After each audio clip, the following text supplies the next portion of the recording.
Phone tapping కేసులో కీలక పరిణామం చోటు చేసుకుంది. విదేశాల్లో ఉన్న ఇద్దరు నిందితులపై రెడ్ కార్నర్ నోటీసుకు మార్గం సుగమమైంది. Prabhakar Rao, Shravan రావుపై red corner notice కోసం ఇంటర్పోల్కు సిబిఐ సిఫారసు చేసింది.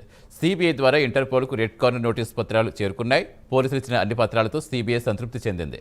రెడ్ కార్నర్ నోటీసులు జారీ చేయాలని ఇంటర్పోల్ను సిబిఐ కోరింది. దీంతో 196 దేశాల ప్రతినిధులను ఇంటర్పోల్ అప్రమత్తం చేయనుంది.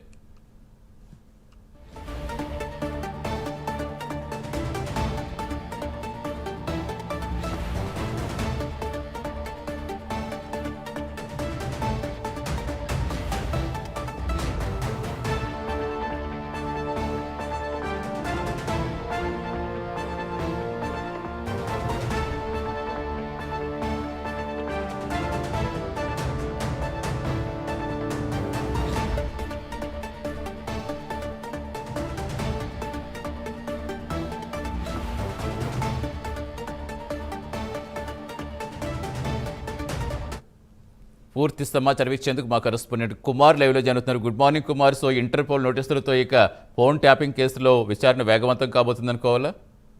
Thank you Satish. తెలంగాణలోనే సంచలనం సృష్టించిన ఫోన్ ట్యాపింగ్ కేసులోని ఇప్పుడు ఒక కీలక మలుపు తిరగబోతుంది. ముఖ్యంగా ఈ కేసులో ప్రధాన నిందితులైన ప్రభాకర్ రావు, శ్రవణ్ రావులకైతే ప్రస్తుతం రెడ్ కార్నర్ నోటీసులు అయితే జారీ చేయడానికి కూడా మొత్తం సిద్ధమైందనే చెప్పొచ్చు. ముఖ్యంగా హైదరాబాద్ పోలీసులు ఇప్పటికే సిబిఐని ఆశ్రయించి ముఖ్యంగా అవుట్ ఆఫ్ కంట్రీలో ఉన్న శ్రవణ్ రావులను, ప్రభాకర్ రావులను ఇండియాకి రప్పించేందుకు కూడా అనేక ప్రయత్నాలు అయితే చేశారు. ఈ నేపథ్యంలోనే ఇటు సిబిఐ కూడా ఏదైతే హైదరాబాద్ పోలీసులు ఇచ్చిన పత్రాలన్నిటి కూడా సంతృప్తి చెంది ప్రస్తుతం ఏదైతే రెడ్ కార్నర్ నోటీసులు జారీ చేయడానికి కూడా ఇంటర్పోల్కి సిఫార్సు అయితే చేసింది. ముఖ్యంగా ఈ సిఫార్సు చేయడంతో కూడా ఇప్పుడు ఇంటర్పోల్ వీళ్ళిద్దరికీ కూడా రెడ్ కార్నర్ నోటీసులు అయితే జారీ చేస్తుంది. ముఖ్యంగా 196 కంట్రీస్కి సంబంధించి ప్రతినిధులను కూడా అప్రమత్తం చేయనుంది. ముఖ్యంగా వీళ్ళందరినీ అప్రమత్తం చేసి ఇక్కడ ఇంటర్పోల్ ద్వారా రెడ్ కార్నర్ నోటీసులు జారీ చేసి ఏ కంట్రీకి వెళ్ళినా సరే ఇమీడియట్గా ఇండియాకి అప్పగించే విధంగా ఈ ఇంటర్పోల్ రెడ్ కార్నర్ నోటీసులు అయితే జారీ చేస్తుంది.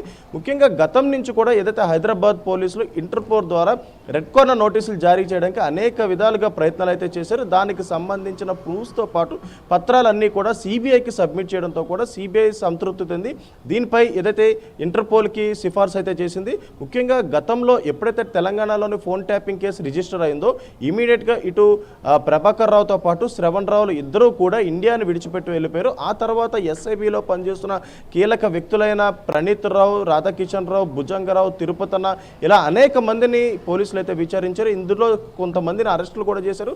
కానీ ఇప్పటికే వీళ్ళందరికీ కూడా బెయిల్ అయితే రావడం జరిగింది. ఇప్పుడు రెడ్ కార్నర్ నోటీసులు జారీ చేసిన తర్వాత వీళ్ళిద్దరిని కనుక ఇండియాకి రప్పిస్తే వీళ్ళందరినీ మరొకసారి అరెస్ట్ చేసే అవకాశం అవుతుంది. వీళ్ళందరినీ కలిపి విచారించే అవకాశం అవుతుంది.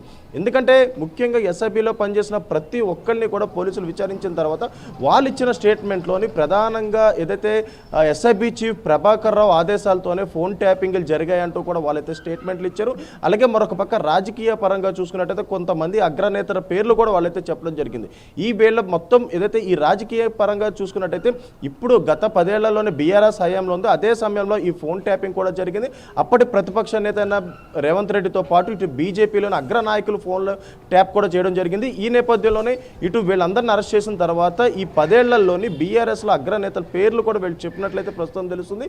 ఇప్పుడు వీళ్ళందరినీ విచారించాలంటే ఖచ్చితంగా శ్రవణ్ రావులు, ప్రభాకర్ రావులను అయితే ఇండియాకి రప్పించాల్సి ఉంటుంది. గతంలో పోలీసులు కూడా ఏదైతే లుకౌట్ నోటీసులు కూడా జారీ చేశారు, అలాగే పాస్పోర్ట్ సీజింగ్ కూడా చేశారు.